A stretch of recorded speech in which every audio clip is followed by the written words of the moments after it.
E aí, moçada, bom dia. Vamos começar mais uma aulinha hiper mega interessante. Hoje, eu quero que você esqueça tudo sobre gráficos por apenas um momento. Não precisa esquecer assim de verdade, falar que, ai, vou esquecer tudo, não. Esqueça ICT, esqueça Elliott, esqueça padrões de Candace, esqueça o CRT, esqueça Fibonacci, esqueça trendlines, esqueça liquidez, esqueça sessões, esqueça tudo. Porque talvez a maior lição que o mercado tenha para nos ensinar não seja em uma entrada. Talvez seja na forma como administramos o que ganhamos. Muita gente acredita que empresas quebram porque não vendem, mas a realidade ela é bem diferente. Existem empresas que faturam milhões todos os meses e mesmo assim acabam falindo. Sabe por quê? Porque o faturamento não é a mesma coisa que gestão.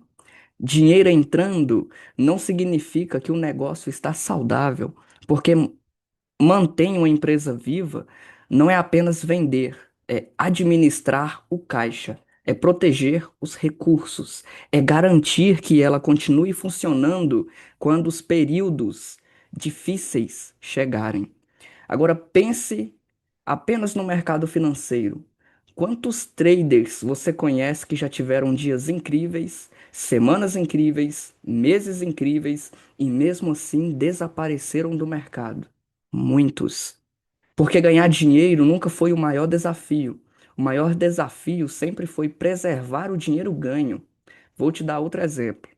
Imagine dois fazendeiros. Os dois tiveram uma safra extraordinária.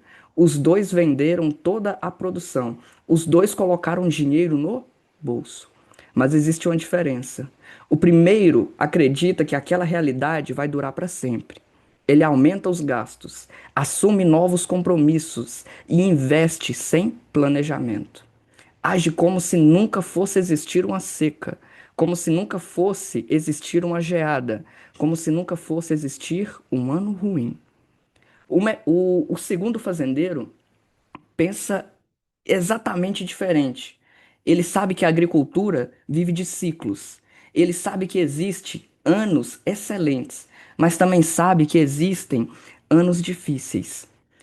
Então ele guarda sementes, mantém uma reserva, protege o caixa da fazenda, se prepara para os momentos ruins, mesmo eles não podendo chegar. Quando a próxima seca chega, os dois são afetados, mas existe um que continua de pé, não porque produziu mais, não porque trabalhou mais, mas porque se preparou melhor. E no mercado financeiro acontece exatamente a mesma coisa. O trader não quebra por conta de um loss. O trader quebra porque não se prepara para eles, porque acredita que as operações vencedoras serão eternas, porque aumenta o risco depois de ganhar e porque abandona o gerenciamento quando começa a se sentir invencível. Agora vamos olhar para uma sequência real de operações, não para mostrar acertos, mas para mostrar a importância de que a preservação de capital, ela tem que ser real e vocês precisam dela. Domingo à noite foi o nosso fechamento do gap. Resultado: 3 Rs. Segunda-feira, pela manhã, tivemos duas operações, uma no euro e uma no GBP. A do GBP pagou 3 Rs e a do euro pagou 5 Rs. De segunda para terça-feira à noite, na sessão asiática, ele estava mostrando aquele mesmo setup. Ásia acumula, Londres possivelmente vai manipular e Nova York possivelmente vai distribuir. E aí eu perdi uma operação, menos um R. Terça-feira, apenas uma operação vencedora. Resultado, mais 3 R. E aí veio-se dois LOIs seguidos, um atrás do outro. Menos um R em uma e menos um R na outra. Agora vamos somar tudo. Pegue 3 mais 3 mais 5 mais 3, totalizamos 14 R de lucro. E as operações perdedoras? Pegue um mais um menos 3 Rs. Resultado final, 14 menos 3, sobra 11. Então, o resultado dessa semana até o momento, ela é de 11% líquido. Agora vem a parte mais importante. Foram 7 operações, 4 operações vencedoras e 3 operações perdedoras. A taxa de acerto, eu fiz até o cálculo dela aqui para vocês. Ela foi de 57,14%, digamos assim, para não ser totalmente exato. Perceba uma coisa, eu não precisei acertar 80%. Eu não precisei acertar 90%. Eu não precisei acertar todas as entradas.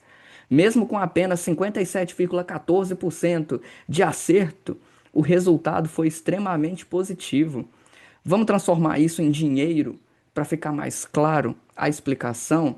Imagine que cada operação arrisca 100. Nós tivemos 3 perdas, total perdido de 300.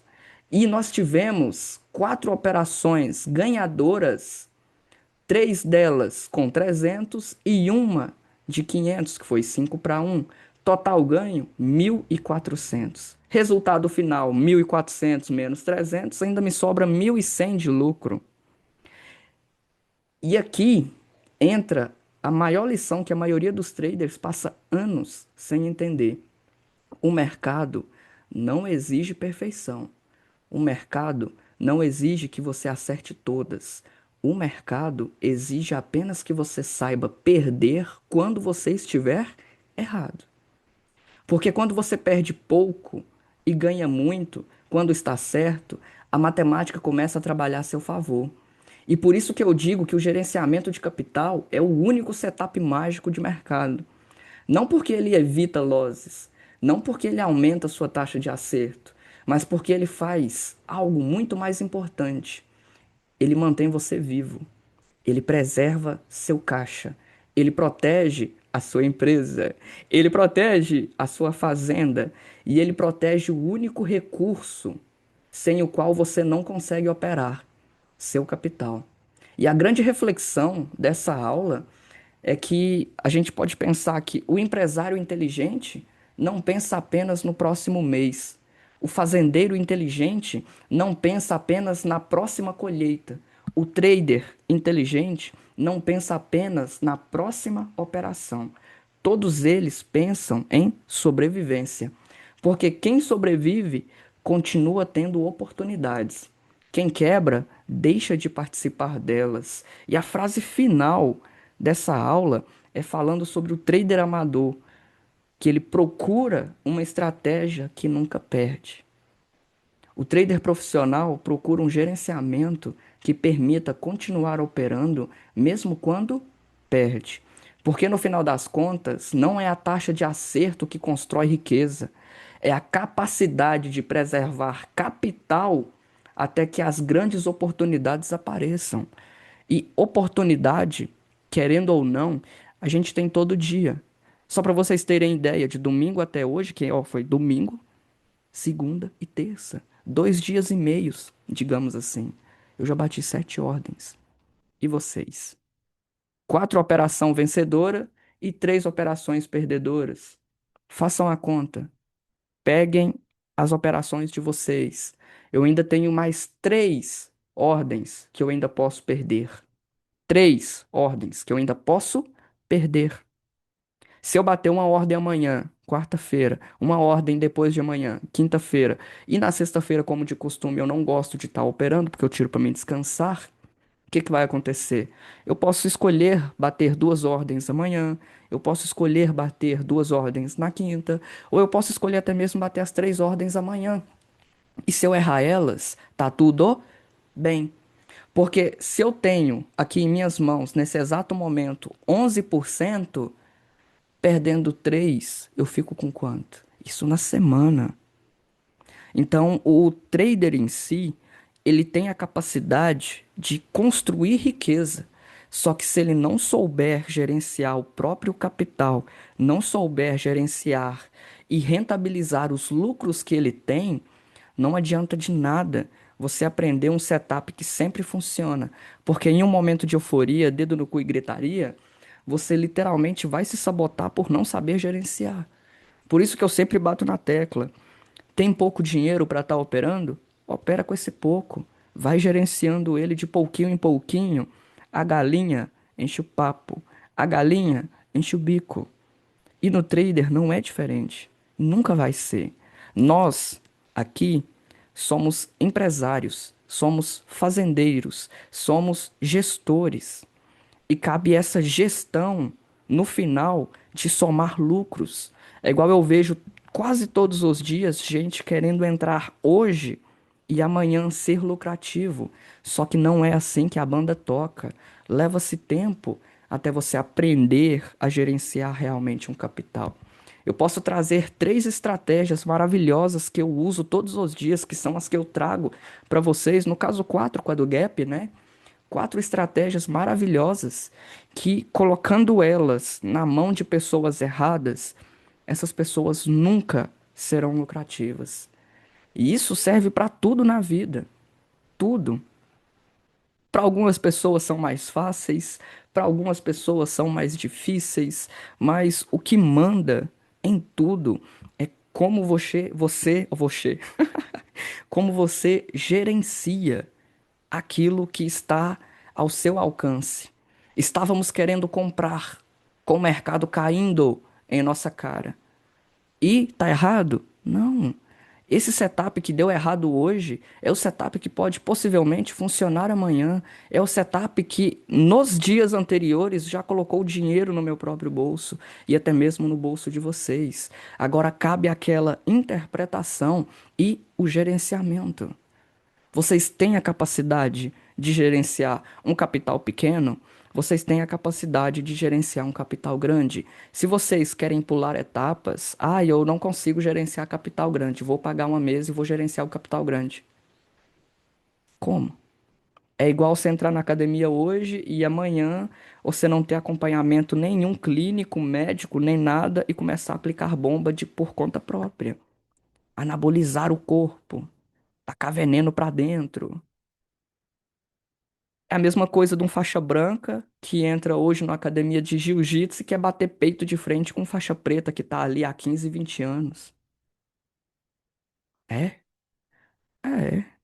Muitos de vocês são afoitos porque querem ganhar todo dia.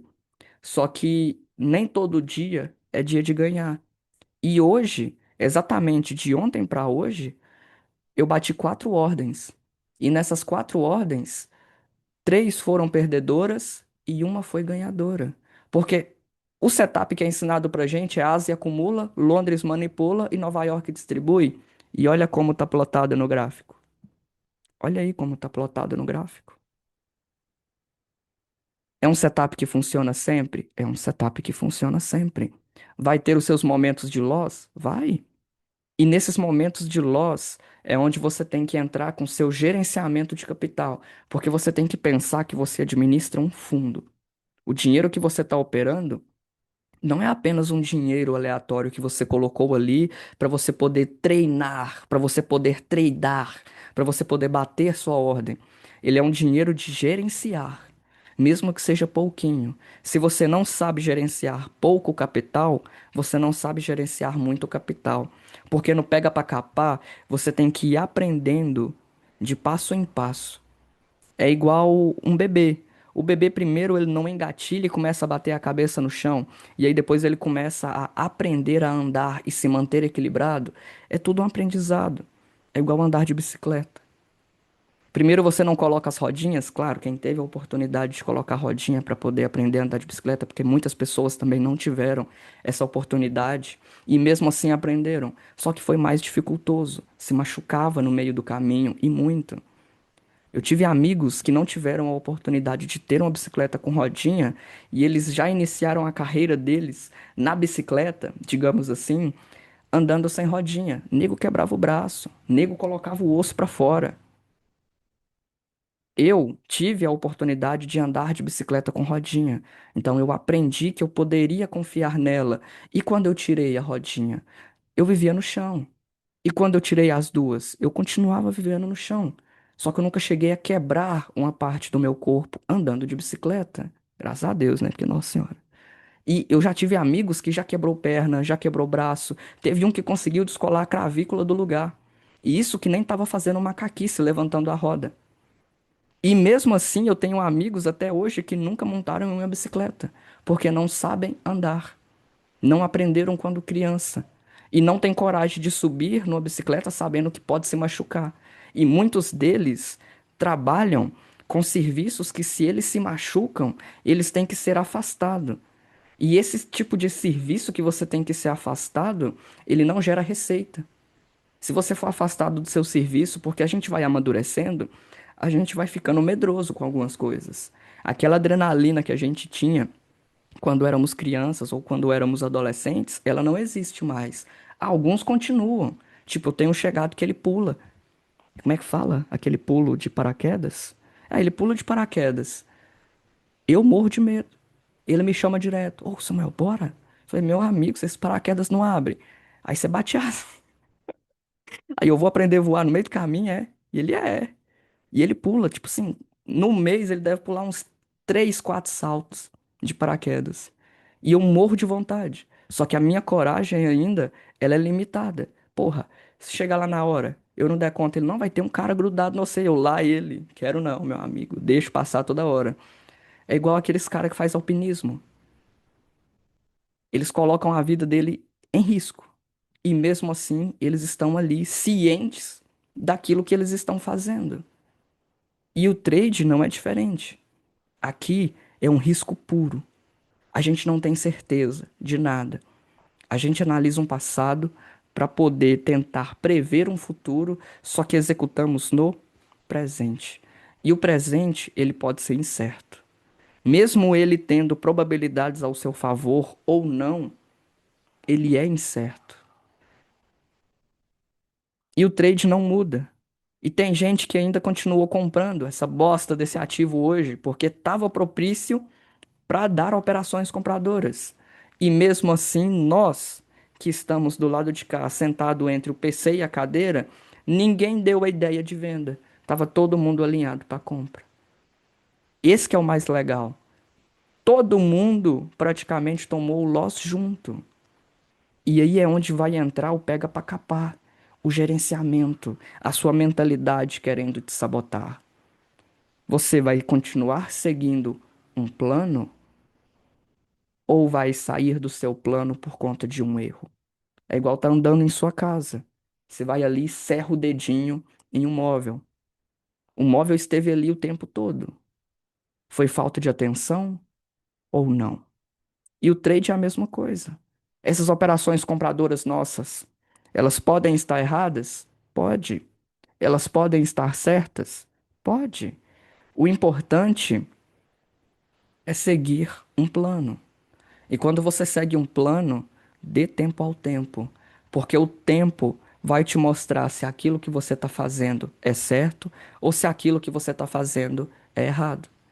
E mesmo se você estiver errado no meio desse caminho, você ainda consegue corrigir alguns erros que você está tendo. E o setup mágico da minha pindolinha de borboleta, que é o gerenciamento, ele vai te salvar no longo prazo. Porque você pode ter meses extraordinários, altos, igual eu já tive. 33%, 48%, 69% de retorno em cima do capital investido. E aí entra aquela incógnita. Eu preciso dobrar o capital em uma operação? Ou eu posso dividir esse capital em 10 e executar? Dentro de 10 operações, quantas operações eu preciso acertar para poder ser um pouquinho lucrativo? Porque um fundo imobiliário, uma ação, ela paga de 1 a 2% mês. E por que que no trader você quer entrar com US$ 100 e tirar 100 mil? Sendo que o buraco não é assim. E o buraco é bem mais embaixo. E deixo essa aula para vocês de reflexão e mentalidade, que é, igual eu sempre falo, todo mundo sabe operar. 99% da população que entra no trader não sabe gerenciar capital. Eles vêm pela ganância, euforia de ganhar dinheiro. Eles só querem ganhar, ganhar, ganhar. E tem gente que num dia que toma 2 ou 3 loss, desiste de tudo e começa a buscar outro setup, outra teoria, outro operacional. e não entende que o trade é construído dia após dia. Resultado final: 14%, menos os 3 R's, 11% do capital investido. Se a gente trazer isso no cálculo de US$ 100, são 1.100 de lucro.